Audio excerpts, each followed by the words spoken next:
Lorax by Dr. Seuss. On the far end of town where the gurgle grass grows, the wind smells slow and sour when it blows. No birds ever sing excepting old crows. It is the street of the lifted Lorax. And deep in the gurgle grass, some people say, if you look deep enough, you can still see today where the Lorax once stood, just as long as it could before somebody lifted the Lorax away. What was the Lorax, and why was it there, and why was it lifted and taken somewhere from the far end of town where the gurgle grass grows? Well, Oncer still lives there. Ask him, he knows. You won't see the Oncer, don't knock at his door. He lurks in his lurk at the top of the store. He lurks in his lurkum cold under the roof, or makes his own clothes out of Miff Mufford Moof. On special dank midnights in August he peeks out of the shutters, and sometimes he speaks and tells how the Lorax was lifted away. He'll tell you, perhaps, if you're willing to pay. On the end of a rope he lets down a tin pail, and you'll have to toss in 15 cents in a nail, and the shell of a great-great-great-great-grandfather's snail. Then he pulls up the pail and makes the most careful count to see if you paid him a proper amount. Then he hides what you've paid him away in his snub, his secret strange hole in his grooveless glove. Then he grunts, I'll call you a whisper my phone. The secrets I tell are for your ears alone. Sloop. Down sloops the whisper my phone to your ear. And the old Oncer whispers are not very clear, since they have to come down through a snurgly hose. And he sounds as if he had smallish bees up his nose. Now I'll tell you, he says, with his teeth sounding gray, how the Lorax got lifted and taken away. It all started way back, such a long time back. Way back in the days when the grass was still green and the pond was still wet and the clouds were still clean. Oh, and the song of the swummy swans rang out in space. One morning I came to this glorious place, and I first saw the trees, the truffle trees. The bright-colored tufts of the truffle trees, mile after mile in the fresh morning breeze. And under the trees I saw brown barbaloots. They're frisking about in the barbaloot suits, and they played in the shade and ate truffle fruits. And from the rippleless pond came this comfortable sound of the hummingfish humming, while splashing around. But those truffle trees, all my life I've been searching for trees such as these. The touch of their tufts was much softer than silk, and they had the sweet smell of fresh butterfly milk. I felt a great leaping of joy in my heart. I knew just what I'd do. I unloaded my cart. In no time at all, I built a small shop, and then I chopped down a truffle tree with one chop. With great skillful skill, great speedy speed, I took the soft tuft and I knitted a thread. The instant I finished, I heard a gazump. I looked. I saw something pop out of the stump of the tree I chopped down. It was sort of a man. Describe him? Well, it's hard. I don't know if I can. He was shortish and oldish and brownish and mossy. He spoke with a voice that was sharpish and bossy. Mister, he said with a sawdusty sneeze, I am the Lorax. I speak for the trees. I speak for the trees have no tongues. And I'm asking you, sir, at the top of my lungs.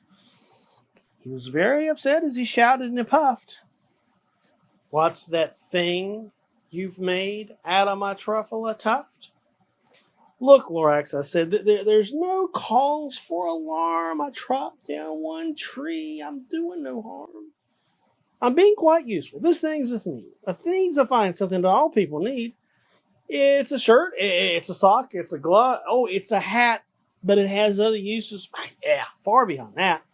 You can use it for carpets, for pillows, for sheets, or curtains, or covers for bicycle seats. The Lorax said, Sir, you are crazy with greed. There is no one on earth that's going to buy that fool's need. But the very next minute, I proved he was wrong. For just that minute, a chap came along. And he thought the thneed I knitted was great. He happily bought it for $3.98. I laughed at the Lorax. You poor stupid guy. You can never tell what some people will buy. I repeat, cried the Lorax, I speak for the trees. I'm busy, I told him. Shut up, if you please. I rushed across the room and in no time at all built a radio phone. I put in a quick call. I called all my brothers and uncles and aunts, and I said, listen, here's a wonderful chance for the whole Wunster family to get mighty rich. Get over here fast. Take the road to North Nitch. Turn left at Weehawken and make a sharp right at South Stitch. And in no time at all in the factory I built, the whole Wunster family was working full tilt. We were all knitting thneeds just as busy as bees, the shell, chopping, truffling trees. Then, oh baby, oh, how my business did grow. Now, chopping one tree at a time, that's too slow. So I quickly invented my super axe hacker, which whacked off 4 truffle trees at one smacker. We were making thneeds 4 times as fast as before, and that Lorax didn't show up anymore. But the next week, he knocked on my new office door, and he snapped, I am no Lorax who speaks for the trees, which you seem to be chopping as fast as you please. But I'm also in charge of the brown barbaloots, who played in the shade in the barbaloot suits, and lived happily eating truffler fruits. Now, thanks to your hacking my trees to the ground, there's not enough truffler fruit to go around. And my poor barbaloots are all getting the crummies because they have gas and no food in their tummies. They love living here, but I can't let them stay. They'll have to find food, and I hope that they may. Good luck, boys, he cried, and he sent them away. I, the old Wunster, felt sad as I watched them all go.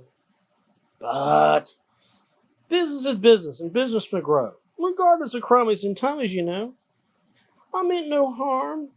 I most truly did not. But I had to grow bigger, so bigger I got. I biggered my factory. I biggered my roads. I biggered my wagons. I biggered the loads of the things I shipped out. I was shipping them forth. To the south, to the east, to the west, to the north. I went right on biggering, selling more thneeds. And I biggered my money, which everyone needs. Then again, he came back. I was fixing some pipes when that old nuisance Lorax came back with more gripes. I am the Lorax, he coughed, and he whiffed, and he sneezed, and he snuffled. He snargled, he sniffed. Wunstler, he cried with his crufulous croak. Wunstler, you're making such smogulous smoke. My poor swami swans, well, they can't sing a note. No one can sing who has smog in his throat. And so, said the Lorax, please pardon my cough. They cannot live here, so I'm sending them off. Where will they go? I don't hopefully know. They may have to fly for a month or a year to escape from the smog you smogged up around here. What's more, snapped the Lorax. His dander was up. Let me say a few words about Gluppity Glup. Your machine chugs on, day and night without stop, making Gluppity Glup. Also, Schloppity Schlop. And what do you do with this leftover goo? I'll show you, you dirty old monsterman, you. You're glumping the pond where the hummingfish hummed. No more can they hum, for their gills are all gummed. So I'm sending them off. Oh, their future's dreary. They'll walk on their fins and get woefully weary in search of some water that isn't so smeary. And then I got mad. I got terribly mad. I yelled at the Lorax. Now listen here, Dad. All you do is yap, yap, and say bad, bad, bad, bad. Well, I've got my rights, sir, and I'm telling you, I intend to go on doing just what I do. And for your information, you Lorax, I'm figuring on biggering and biggering and biggering and biggering, turning more truffle trees into thneeds, which everyone needs.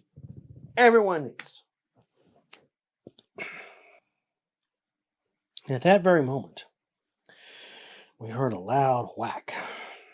From outside in the fields came a sickening smack of an axe on a tree. We heard the tree fall. It was the very last truffula tree of them all. No more trees. No more things. No more work to be done. So in no time, my uncles, aunts, and everyone all waved me goodbye. They jumped into my cars and drove away under the smoke-smokered stars. Now all that's left beneath this bad-smelling sky was my big empty factory, the Lorax, and I. The Lorax said nothing, just gave me a glance. Just gave me a sad, sad backward glance as he lifted himself by the seat of his pants. And I'll never forget the grim look on his face when he hoisted himself and took leave of this place through a hole in the smog without leaving a trace. And all that the Lorax left here in this mess was a small pile of rocks with one word: unless. Well, whatever that meant, I just couldn't guess. That was long, long ago. But each day since that day, I've sat here and worried away. Through the years, my buildings have fallen apart. I've worried about it with all of my heart. But now, says the Onceler, now that you're here, the word of the Lorax seems perfectly clear. Unless someone like you cares a whole awful lot, nothing is going to get better. It's not. So catch, calls the Onceler. He lets something fall. It's a truffula seed. It's the last one of all. You're in charge of the last of truffula seeds. And truffula trees are what everyone needs. Plant a new truffula, treat it with care. Give it clean water and feed it fresh air. Grow a forest, protect it from axes that hack. Then the Lorax and all of his friends may come back. The end.